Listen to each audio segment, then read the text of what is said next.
are now tuned in to the Storm Tracker podcast.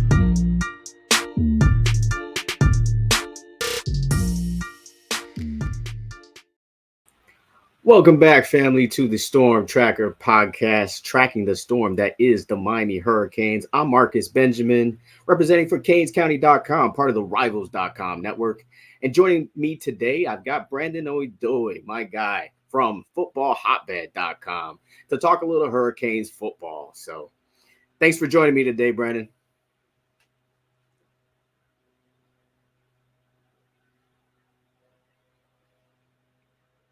Brandon, can you hear me? Yeah, anytime, Marcus. Oh, okay. Yeah, man. Just kind of wanted to bring you in to talk a little Miami Hurricanes football, of course. We're coming up on the season. The new video game has come out. I don't know if you're into EA Sports video games, but I've been waiting for this video game for a while. And it is one of the many, I guess you could say, platforms that have the Hurricanes very high. The video game has them ranked as the 13th ranked team in the country, and there's 12 playoff spots. So interestingly enough, they are kind of on the cusp of making the playoffs or not. My question to you, Brandon, is this our boom or bust season for the Hurricanes? Mario Cristobal is going into his third year. Is it a playoff or bust season, in your opinion? Well, I wouldn't kind of characterize it as a boom or bust type of season, but I would say it's an important season, and it's extremely important in the sense of the amount of resources that the Miami Hurricanes are putting toward this football program and making sure it returns to championship caliber. You don't want to continue to be just slightly above average or sort of average when the investment is at the rate that it is now, because it would suggest that there's really nothing that could save or get this team back to the championship ways of the 80s, 90s, and early 2000s. So if you talk about a team that has only failed to win a national championship in the 2010s, and you're starting to just hope to make that a conversation again, and you do have to have a significant season this year, Mario Cristobal, University of Miami Hurricanes, because if you don't, the people who are offering the kind of capital that it's taking to turn this program around are going to have some thoughts. Yeah, absolutely. A lot has been invested into this program from a facilities standpoint. I mean, the new dorms popping up on campus and new players coming onto the roster. Most importantly, you got Cam Ward, the quarterback from Washington State, probably one of the best quarterbacks to be the signal caller for the Miami Hurricanes in a while.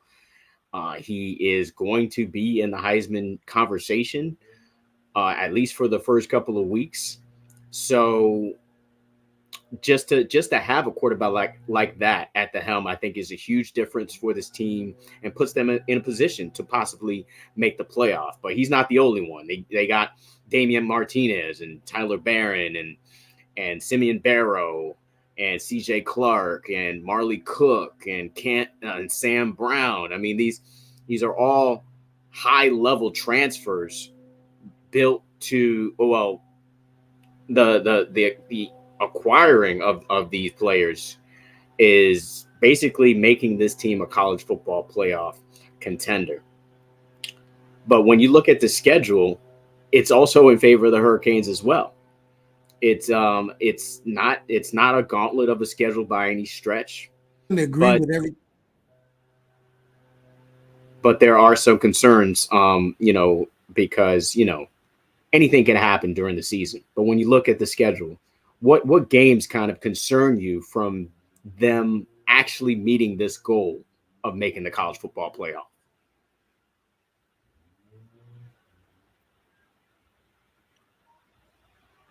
Well, when I look at this schedule, there are three games that really stand out to me, Marcus. And the first one is the first game of the season. When you're on the road at the University of Florida, it's going to be important for this team to not only establish in-state stability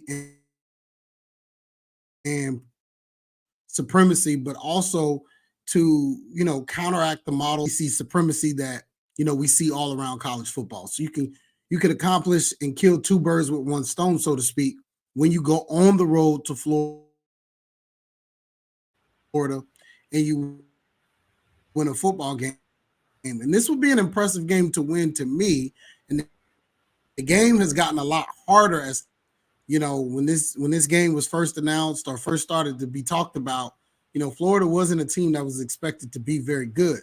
Now there's talk about the quarterback coming back, Graham Mertz, the young freshman way. There's some acquisitions that have been made out of the portal, most notably a wide receiver coming over from the West Coast. So there's always good talent on SEC teams. So this is not going to be a pushover by any stretch. Add to that, you're playing at 3:30. Add to that, you're playing at the Swamp. And add to that, you're playing with almost a brand new team, a lot of potential for lack of cohesiveness, and you've got to get it all together and put it all together in the very first game. So this will show a lot of maturity, even if they're in, but a much needed win to kind of get the expectations to where they need to be for this season. Because if you lose this game, now you really only can lose one more ball for the remainder of the season. Yeah, absolutely. That game against Florida, it's huge for a lot of different reasons. It's huge for recruiting, huge for momentum. It's huge for the optics as far as nationally is concerned. Definitely is an important game. It's the first game of the year, and it's against your bitter rival. But for me, I think one of the under the radar games that Miami should be concerned with is the first ACC game, because last year they started off on the wrong foot, losing to Georgia Tech in their first ACC challenge. So that first game against Virginia Tech, I think, is an important game. It's an under radar game. Of course, they don't have to get up for a Florida, and they should be able to take care of Ball State, FAMU, and USF. But once you get to the bulk of this schedule, you want to start this conference play on the right foot with a win at Virginia Tech. So that's kind of the second game that concerns me. And the one after that is Louisville, because it's coming off a bye, and we know the type of trouble that Miami has coming off a bye. It's been 7 years since they've actually won a game off of a bye. I believe it's 10 or 11 games in a row that they've lost off of a bye. And that is off of a road trip to Cal. So I am very concerned with that game against Louisville. And then, of course, Florida State, is Florida State. Not much needed to be said there. But those are the games to me that cause some concern for Miami really obtaining this college football playoff goal.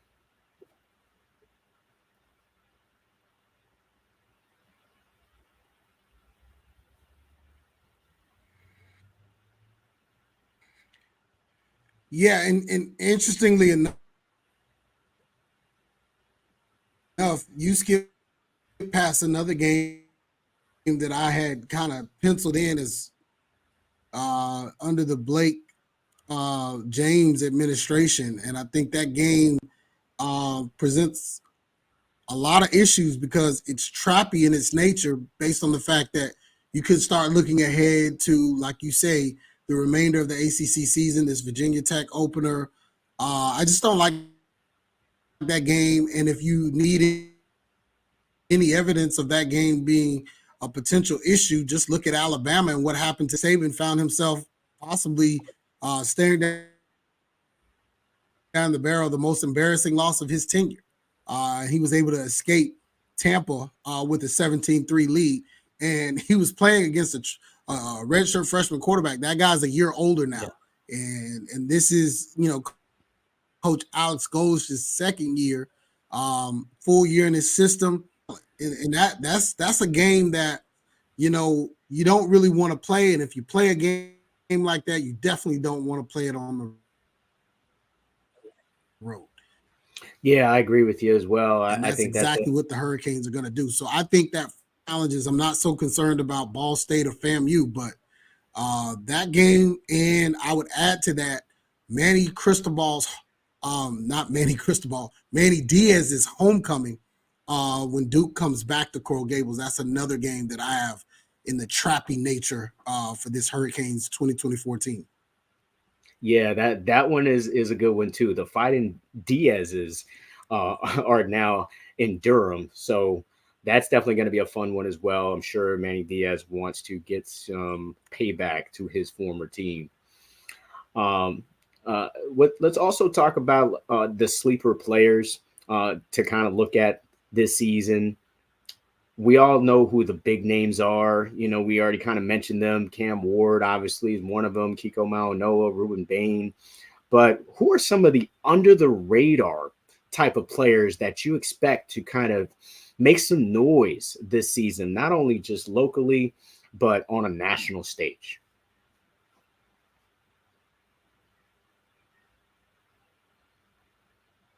I think I'd have to start with a young man on who came through the football hotbed programs, in Isaiah Horton, the wide receiver, who should be approaching his redshirt sophomore year.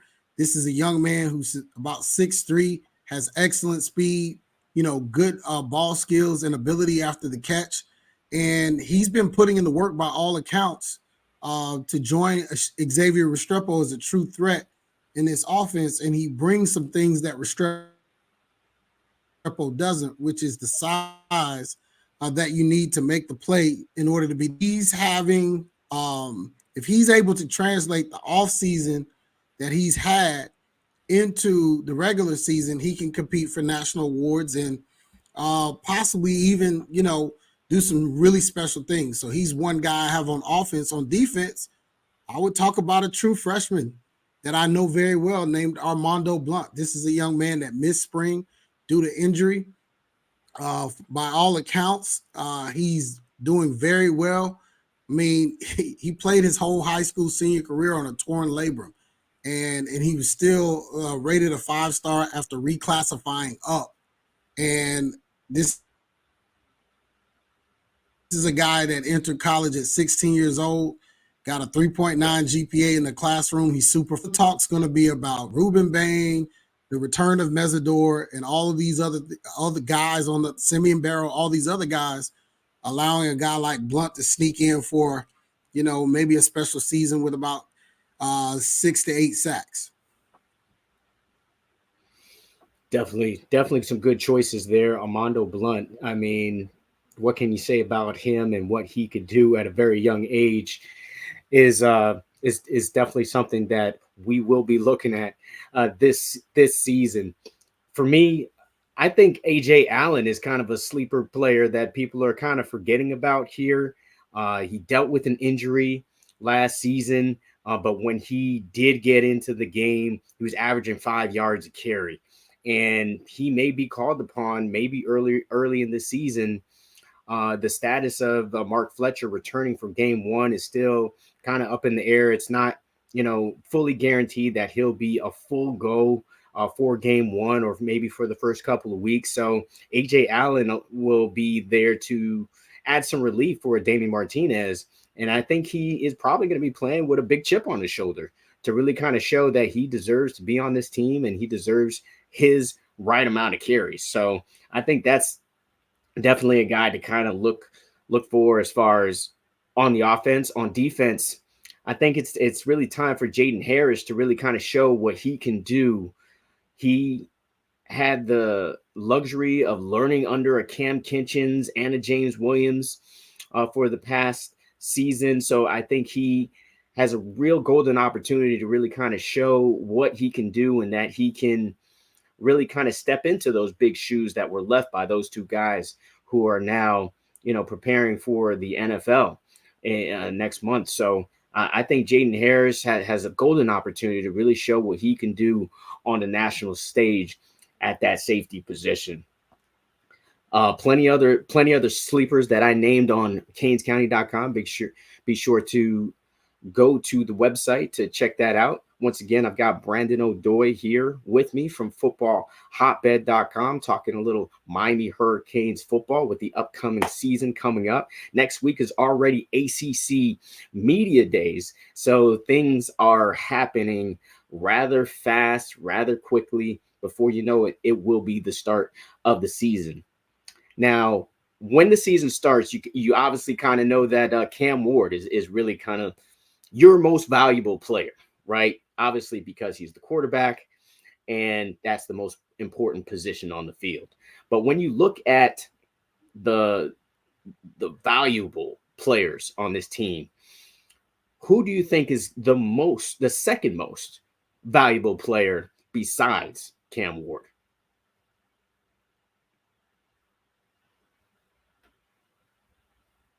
I think you have to go over to the defensive side and talk about Kiko Mainoa. He's a year last year. He was super effective. He brings back one more year of familiarity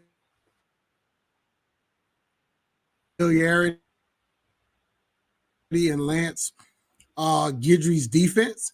And I think he's the most important player on defense. He's going to back end, and the back end is supposed to be a little bit of the question mark for this Hurricanes team. And the front end is seemingly, kind of set to fire on all cylinders. Kiko, very closely matched by Wesley Biscaya, the second most important player, the quarterback of the defense, to Cam Ward on this football team. Yeah, I couldn't agree more with you about Kiko Mainoa. I think another player that is going to be essentially really valuable for this defense is Daryl Porter Jr., because you need a guy like that to kind of lock down a side, to lock down whoever the number one receiver is on the other team. And you kind of have that with Daryl Porter Jr. So, knock on wood, but if he was ever to go down, then, this puts that back end of the defense in a precarious situation, I think. So I think to keep him for the majority of the season is really important for this football team going forward. So Daryl Porter Jr., definitely one of the more valuable players for me on the defense. On the offense, I think Jalen Rivers is actually very, very important. I mean, besides the quarterback, the other player that's getting the big bucks nowadays as far as the NFL is that left tackle, whoever is protecting the blind side of the quarterback. So I think Jalen Rivers is a very important piece to this offense, just with his veteran leadership. So I definitely feel like he could be one of the most valuable players. So hopefully for Hurricanes fans, he stays healthy all season. But with all that being said, Brandon, like there's high expectations, like I said. A lot of, pundits, I guess, are expecting the Hurricanes to maybe win double digits in games this season. When it's all said and done, when we're done with this regular season, do you think the Hurricanes get to that double-digit win mark?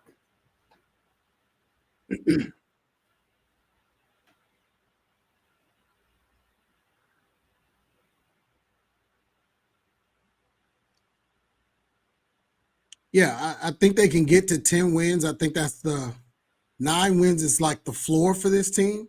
10 wins is the expectation that I have, and I think it can potentially be a special season, even leading to a college football playoff. I expect this team to be in the ACC championship as the second team at the very least, and whether or not they win that championship, and depending on what else happens around college football, it's like you can be a one-loss team, but in a bad conference or a conference where they underperform for the year and not make the playoffs. So I think Miami has the potential to be a 10-win team, make it to the ACC championship. I wish that meant more.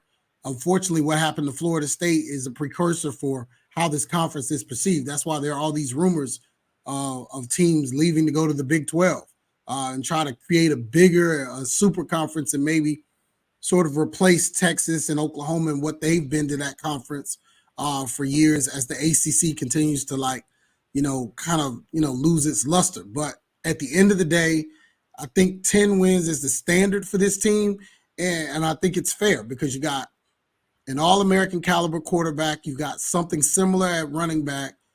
At the tight end position, you finally have something that you can, kind of move and shake around with. You got capable receivers. They're talking about Mr. Brown from Houston as potentially a top first 3-round pick. And then you have Horton, as I mentioned, Restrepo, you know what you're getting, and George, who no one's talking about. But last I checked, he was still on this team as an 800-yard guy from just a year ago. So there's a lot to like offensively. There are weapons galore. I think if the O-line gels, and there's going to be a lot of focus on that. Rivers is proven. I think Inez Cooper is proven. You got some, situations. I even think Maigoa, the sophomore, is proven. I think you've got to try to figure out what's going on at center, and I think you've got to figure out that left guard, position or wherever they don't put Cooper, and then that's what this line will become and how well they gel. Replacing Matt Lee will not be easy.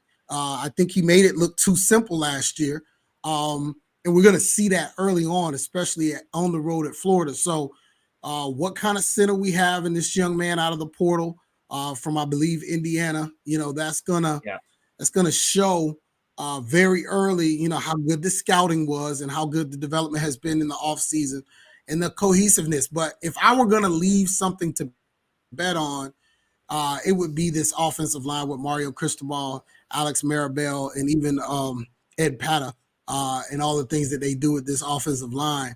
Because these guys are really first class. And not only that, they've worked together for a long time. Pata being a graduate assistant at FIU when those guys were over across the street. So this is sort of how this thing shapes up. Marcus, I think the offense is expected to be good first. And usually they count on the defense, outpacing the offense. But I think in this case, defensively, there's a lot of new things going on because you've got new coaching in the secondary.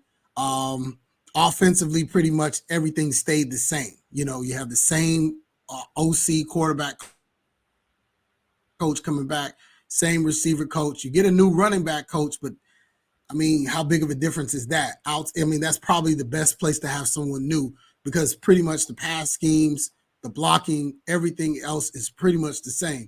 On the defensive side of the ball, that's where you see a little bit more fluidity, in my opinion, because you bring in someone that's going to be coaching two rooms essentially. Sure, there are analysts there. We got a really talented young analyst in from North Carolina Central. I think he's going to be valuable to this Hurricane defense. And then, of course, you've got Chevis Jackson from Marshall, who's worked with Guidry before. The talk about Jackson is that Jackson is a really big deal, in the coaching ability arena. So we're going to find out if that's actually true or not. And he's going to be tested right away on the road at Florida. So we're going to see just how good this team can be. But I'll tell you, the expectations, it's going to be hard not to keep them sky high for this team. And it's because of all the resources and the talent allocation of the offseason. It's great when that stuff's coming in, but now it's time to show and prove. And so these aren't predictions anymore. In a month, less than a month, you're going to have football just over a month. And, we're under 50 days. So it's, when it's time for media days and these types of things, the guesswork is now, getting ready to be taken away. So, it's weird to say this, and this may sound strange, and you've never heard me say this, but I'm nervous about this season because, like I said, my biggest concern is all of the resources being submitted to this, and it's like, what if this doesn't work? Like, this may become something no one's ever willing to do ever again.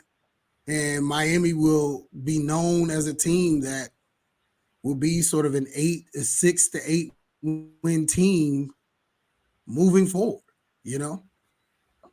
Yeah.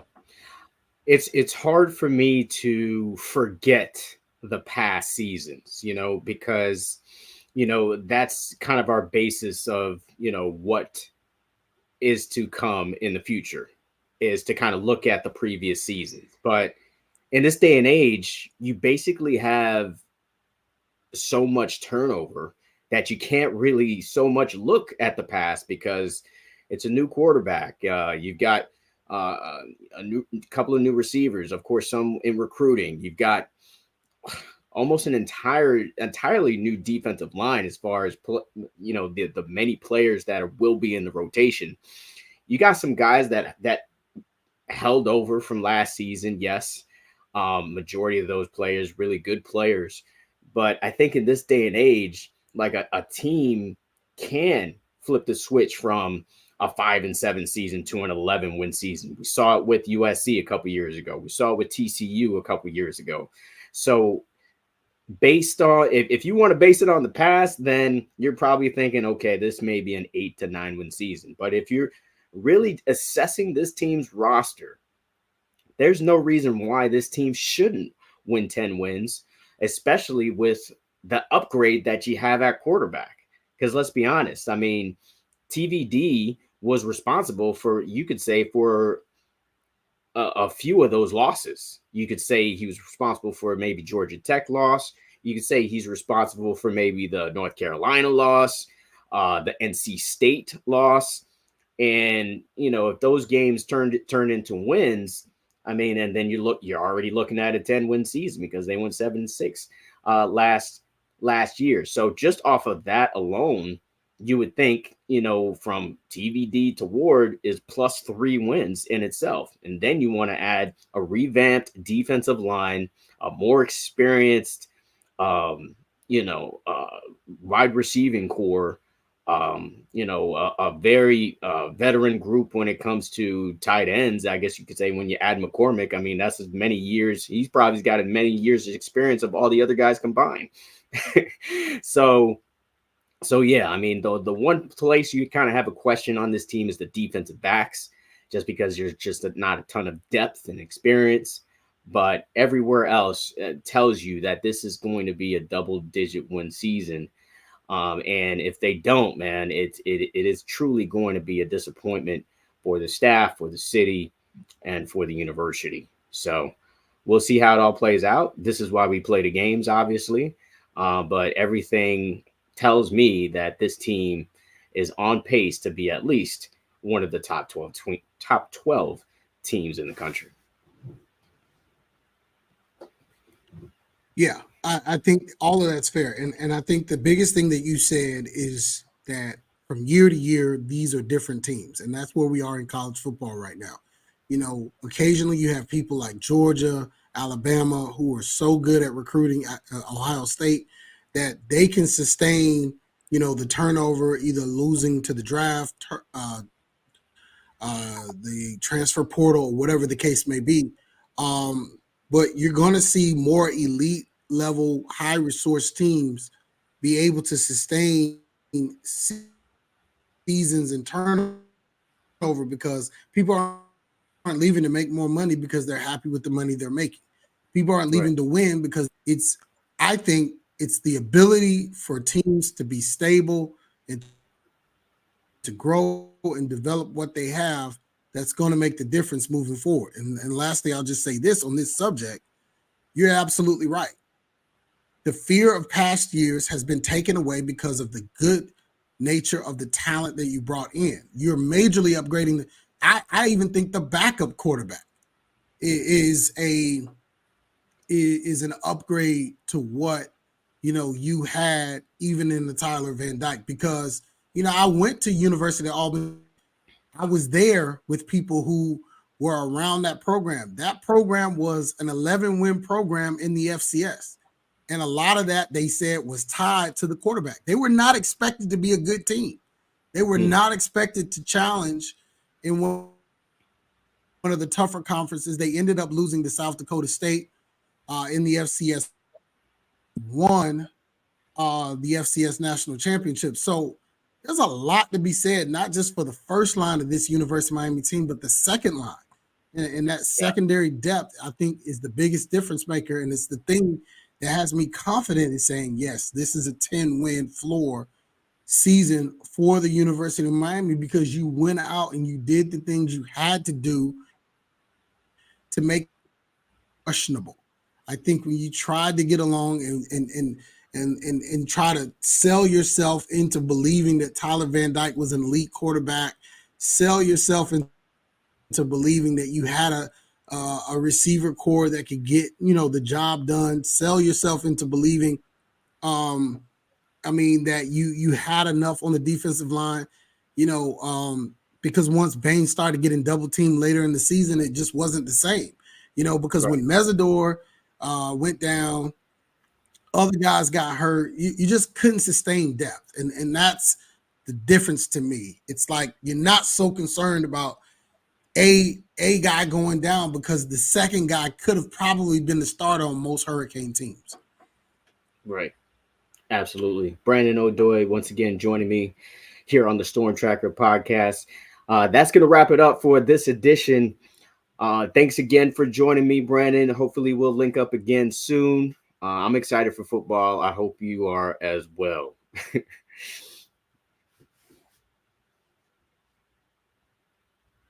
Definitely, man. Can't wait. Absolutely. Make sure you subscribe to CanesCounty.com for free. Use the promo code Miami30. You see it scrolling on the bottom of the ticker there. Also, subscribe to this podcast on all platforms. Lastly, subscribe to this YouTube channel as well, live from Canes County. Until the next episode.